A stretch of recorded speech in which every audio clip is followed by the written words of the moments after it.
My parents lived in my house rent-free, then I found out they had secretly moved my sister and her family in and made repairs. When they changed the locks and refused to let me in, I sued them. They didn't like the court's decision. My name's Chloe, and I lived with my parents and my older sister Ella in this cramped rental house that smelled like old carpet and disappointment. From day one, it was crystal clear that Ella was the golden child and I was just there. Ella's piano recital is tonight, Mom would say, rushing around getting everything ready. Chloe, you'll have to walk home from school today because we need to pick up Ella's dress from the dry cleaner. Every single day was like that. Ella needed new shoes for dance class. Ella had a science fair project due. Ella this and Ella that. I swear they forgot I existed half the time. When I brought home good grades, they'd barely glance at my report card. When Ella got a B+, it was time for celebration dinner. The only person who actually gave a damn about me was my great-aunt Sarah, Dad's aunt. She was this tough old lady who taught literature at the local college and lived in this massive house on Maple Street. While my parents were busy fawning over Ella, Aunt Sarah would pick me up on weekends and we'd spend hours in her huge library. I loved going to her house. It had this old-world charm with dark wooden floors, tall bookshelves, and this amazing study where she graded papers. She never had kids of her own, devoted her whole life to teaching, and somehow ended up with more money than she knew what to do with. When my high school graduation rolled around, guess what happened? My parents spent every penny they had on Ella's wedding. She married some guy she'd known for 6 months and moved 3 states away. Meanwhile, I'm sitting there with college acceptance letters and zero financial support. We can't afford 2 kids in college, Dad said, not even looking up from his newspaper. That's when Aunt Sarah stepped in. She marched over to our house one evening and laid it out plain and simple. I'm paying for Chloe's education, she announced. Full ride. Tuition, books, housing, everything. My parents just stared at her like she'd grown a second head. Sarah, that's very generous, but we couldn't possibly, Mom started.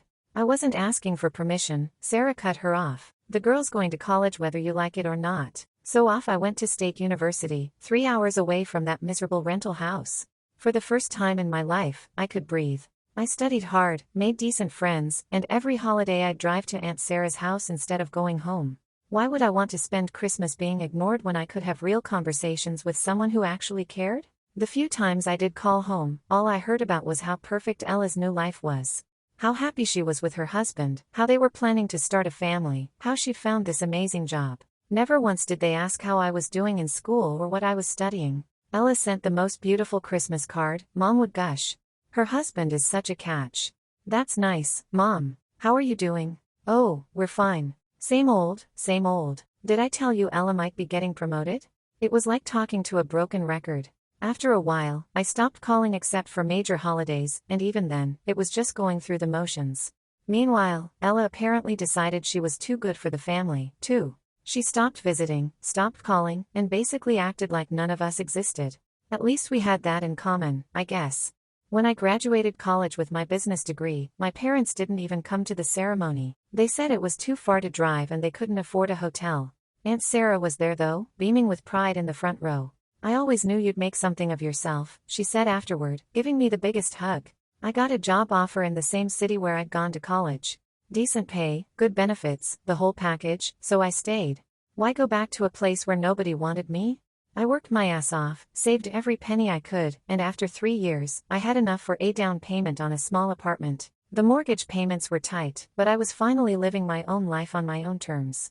I had my little place, my steady job, and I was happy. Or at least I thought I was happy. The call came on a Tuesday morning while I was getting ready for work. I knew something was wrong the second I heard my cousin Mark's voice on the other end. Chloe, I'm really sorry to tell you this, but Aunt Sarah passed away yesterday. The world just stopped. I dropped my coffee mug and it shattered all over my kitchen floor, but I couldn't even process that. Aunt Sarah was gone. The one person who'd ever really given a damn about me was gone. What happened?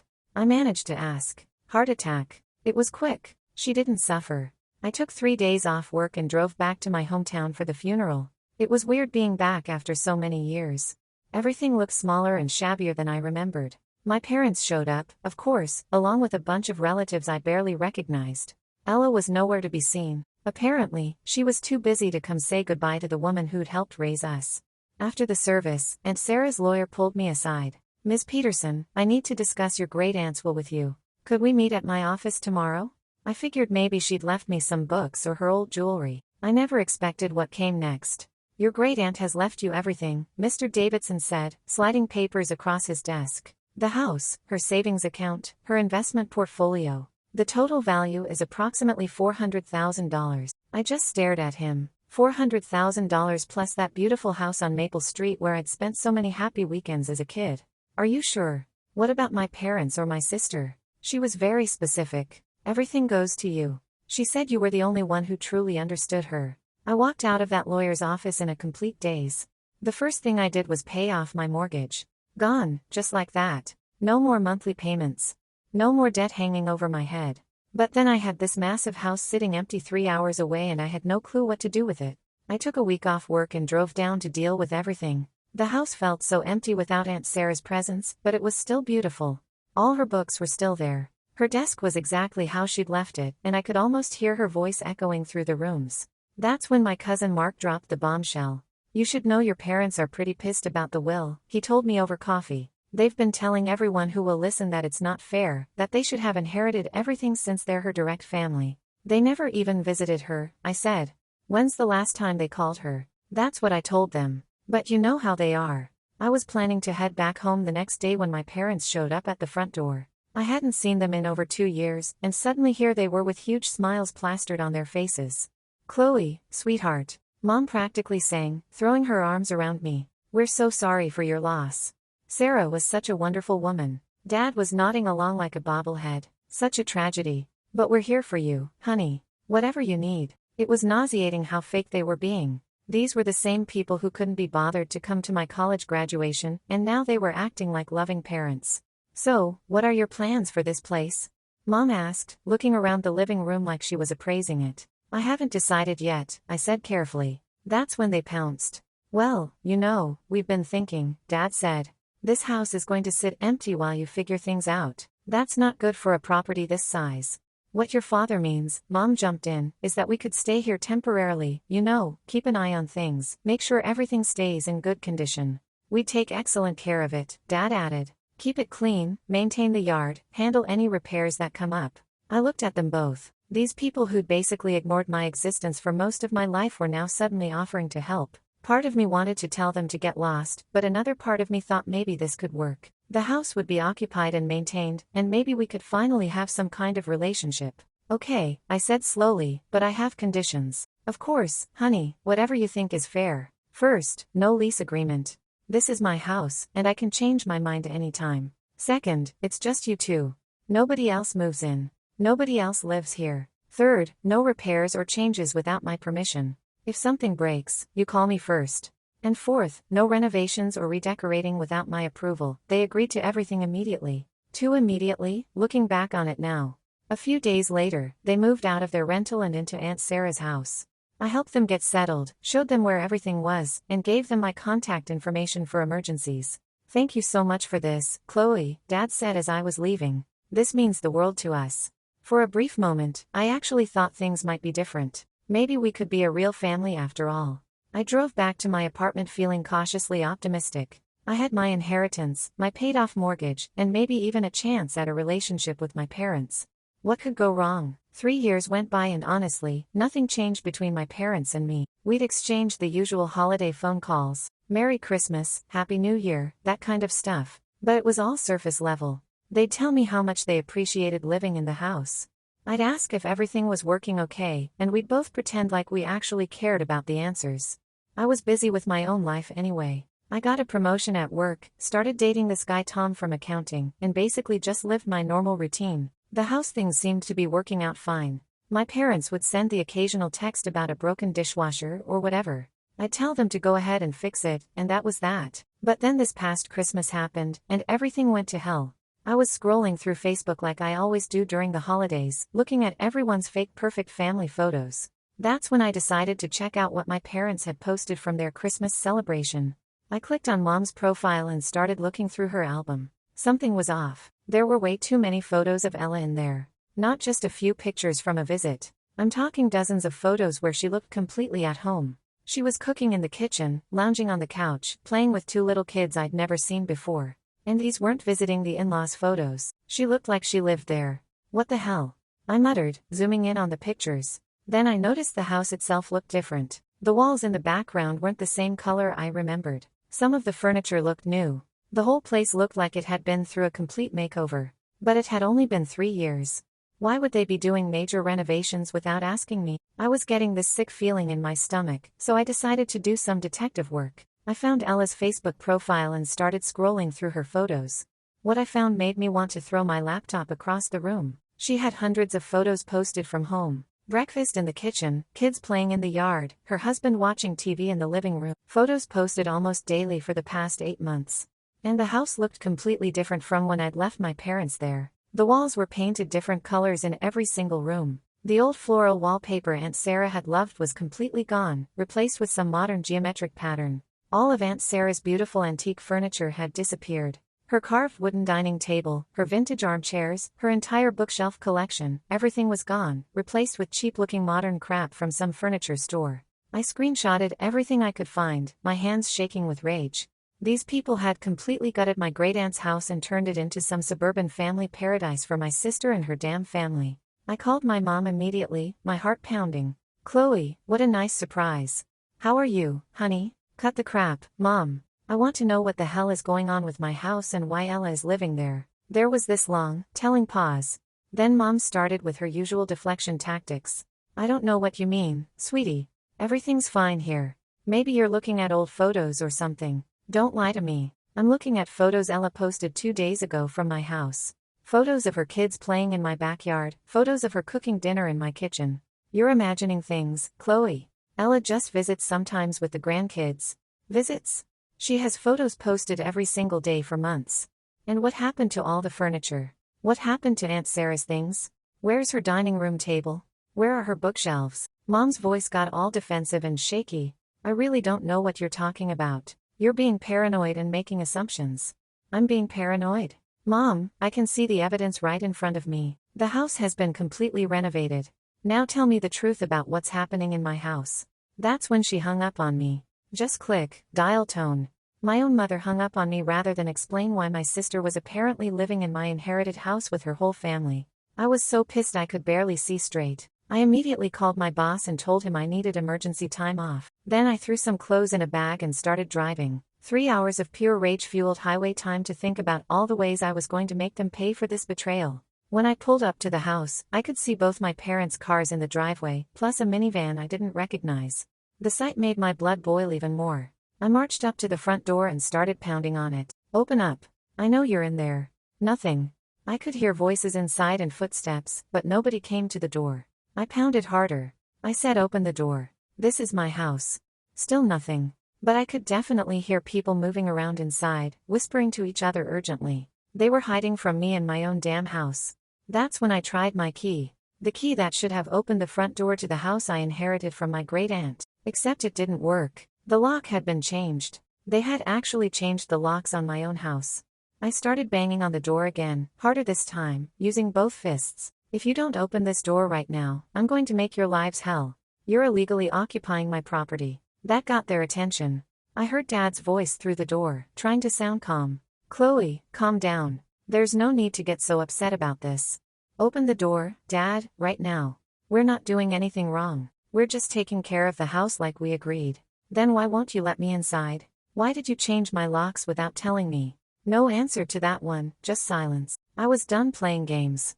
I got back in my car and drove straight to Mr. Davidson's office, the lawyer who had handled Aunt Sarah's estate. If they wanted to play legal games, I'd show them how it's done. "Mr. Davidson, I need your help," I said, barging into his office. "My parents are illegally occupying my house and refusing to let me enter my own property." He listened to my whole story, occasionally shaking his head in disbelief. When I showed him the screenshots from Ella's social media, his expression got really serious. "This is a clear violation of your property rights," he said. "They're essentially squatting at this point. Let me draft an official eviction notice." It took him about an hour to prepare all the paperwork. A formal 30-day eviction notice with all the legal language and requirements. "Now, we need to serve this properly," he explained. "I'll come with you to make sure everything is done by the book." We drove back to the house together. Mr. Davidson knocked on the door professionally. "This is Attorney Davidson. I need to speak with the occupants of this residence regarding a legal matter." Silence. We could hear people inside, but nobody answered. "I know you can hear me," he called out. This is a legal matter that requires your immediate attention." Still nothing. They were treating their own daughter's lawyer like some kind of criminal. That's when I decided this whole situation needed official intervention. We drove straight to the police station and I explained the situation to the desk sergeant. "Ma'am, these people are related to you?" The officer asked. "They're my parents and my sister, but it's my house. I have the deed, the will, everything." They agreed to certain conditions and they violated every single one of them. After reviewing all my documentation and Mr. Davidson's legal paperwork, they agreed to escort us back to the house to resolve the situation. Finally, someone was taking this seriously. When we pulled up with the police car behind us, I felt this surge of satisfaction. Let's see them try to hide from the cops. When the police knocked on the door, things got real interesting real fast. "Police, open the door immediately." I could hear frantic whispering inside. Then my dad's voice through the door. "We're not going anywhere. We have 2 small children here. We've been living in this house for 3 years. That gives us tenant rights." The officer looked at me and Mr. Davidson. "Is that true about tenant rights?" "No," Mr. Davidson said firmly. "There's no lease agreement. They're essentially squatters at this point. Open the door now or we'll consider this obstruction," the officer called out. After more arguing and threats, they finally opened the door. My parents stood there looking guilty as hell, and behind them, I could see Ella holding 2 little kids who were crying from all the commotion. Mr. Davidson immediately stepped forward and handed my dad the eviction notice. "You have 30 days to vacate this property," he said officially. "All terms and conditions are outlined in this document." While he was explaining the legal stuff, I pushed past everyone and started walking through my house. What I saw made me sick to my stomach. They had gutted everything. Every single room had been repainted or re-wallpapered. The beautiful hardwood floors Aunt Sarah had maintained for decades were covered with cheap laminate. The vintage light fixtures were gone, replaced with modern crap from Home Depot. "Where's all of Aunt Sarah's furniture?" I demanded. Mom looked uncomfortable. "We put some old things in the garage. We needed space for the family." Old things. Those were antiques. That dining table was over 100 years old. It was just taking up space, Chloe. Nobody uses formal dining rooms anymore. I wanted to strangle her right there. Instead, I walked through every room, taking pictures of everything with my phone. The evidence was overwhelming. They had completely destroyed the character of the house. "The 30-day notice starts today," Mr. Davidson told them as we were leaving. "I suggest you start packing." The next week was tense as hell. I stayed at a hotel nearby, checking on the house every few days. My parents wouldn't talk to me, but I could see them loading boxes into their car. Then Mom called me. "We're leaving tomorrow," she said, her voice cold as ice. "I hope you're happy. You've made your own family homeless." "You did this to yourselves," I replied. "I gave you clear rules and you broke every single one." She hung up without another word. The next day, I drove over to check on the house. What I found there will haunt me forever. They had trashed everything. Every single window was broken. The front door was hanging off its hinges. There were holes punched in every wall, and I could see straight through to the studs in some places. The beautiful hardwood floors that weren't already covered had been gouged and scratched beyond repair. In the kitchen, they had ripped out the cabinets and left them in pieces on the floor. The bathroom fixtures were smashed. Even the electrical outlets had been torn out of the walls. I just stood there in shock looking at the destruction. These people, my own family, had deliberately destroyed my house out of pure spite. I called Mr. Davidson immediately. "They vandalized everything," I told him. "The house looks like a tornado hit it. Take pictures of everything," he said. "We'll need evidence for the lawsuit." I spent 2 hours documenting every inch of damage. Then Mr. Davidson arranged for professional appraisers to come out and estimate the repair costs, $25,000. That's what it would take to fix what my family had done. "Your photos and your sister's social media posts will be crucial evidence," Mr. Davidson explained. "They show the house in good condition right before they moved out. It proves the damage was intentional." I had saved hundreds of screenshots and photos showing the house looking normal just days before I discovered their betrayal. The timeline was perfect evidence. Mr. Davidson sent my parents an official demand letter for the $25,000 in damages. They refused to pay, so we filed a lawsuit. The court case was a total shitshow. My parents couldn't afford a lawyer, so they represented themselves. They brought Ella's kids to court, trying to get sympathy from the judge. Mom cried through her entire testimony about how I was a heartless daughter who never loved my family. But the evidence was overwhelming. The screenshots, the appraisal reports, the professional photos of the damage. Mr. Davidson laid it all out perfectly. The defendants willfully and maliciously destroyed the plaintiff's property in retaliation for legal eviction proceedings, he told the judge. This was not accidental damage. This was calculated revenge. 3 months later, the judge ruled in my favor. My parents had to pay the full $25,000 plus all my legal fees. Within a month, I had a check for the entire amount. I never found out where they got the money. Probably took out a loan, but honestly, I didn't care anymore. I hired a construction crew and spent 6 months restoring the house. We brought back as much of the original character as possible. The hardwood floors were refinished. The walls were properly repaired and painted in colors Aunt Sarah would have loved. The best part was finding most of her furniture still intact in the garage. They had been too lazy to destroy it, just shoved it all out there like garbage. I was able to restore her office almost exactly as it had been, with her desk and bookshelves and everything. That's when I made my final decision. I quit my job, sold my apartment, and moved into Aunt Sarah's house permanently. It felt like coming home. I don't talk to my parents anymore. I don't talk to Ella. I've completely cut them out of my life, and it's the best decision I ever made. My cousins tell me that my parents and Ella blame me for all their problems now. They tell everyone who'll listen how I kicked them out of their house. Let them talk. I know the truth, and so does everyone else who matters. I have a new job here, new friends, and I'm actually happy for the first time in my life. I'm living in the house where I felt most loved as a child, surrounded by memories of the one person who truly cared about me.